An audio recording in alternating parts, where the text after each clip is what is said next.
Well, Simraceway, at some point, I'm looking forward to giving you some good news. We actually qualified worse this week than last.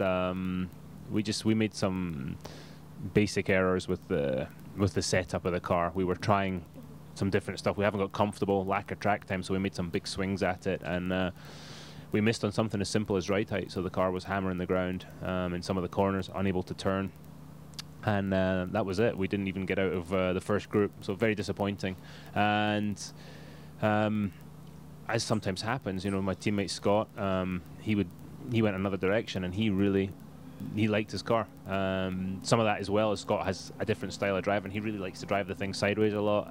I like to more have the rear there and lean on the front a bit more. So we're just getting to terms with it. And as I say, it's a work in progress. Warm up, not too bad this morning. We'll see how it goes in the race. Yeah, the rain was actually okay. What we've found in the past, Firestone used to have a very hard rain tire last 4 or 5 years. Really not great, I'm quite honest. It was built very much for durability. And what would happen is if it rained, everybody would stay off the track unless you were forced to go out in the race or qualifying. And they've brought a new tire this year, and Will and I tested it here in November or December, and it is a much better tire. A lot of standing water, you can still batter on through, and in fact we were within 10 seconds in the wet of a dry time.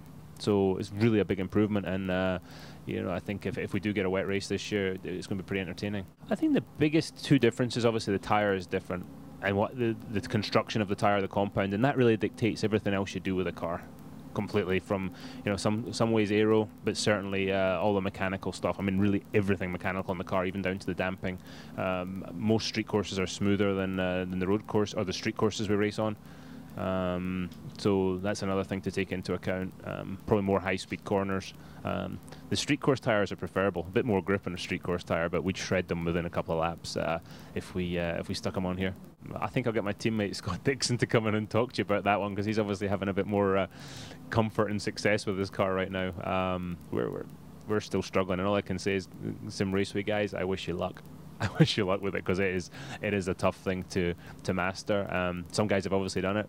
We haven't quite managed it yet. So both in terms of setup, but also the way I need to drive the car. So a bit of work to do, and you know, at some point pretty soon I'll be driving the Simraceway version, and hopefully I can learn something with that and apply it to the target car. Well, thank you Simraceway for listening in, and saying goodbye from Barber right now.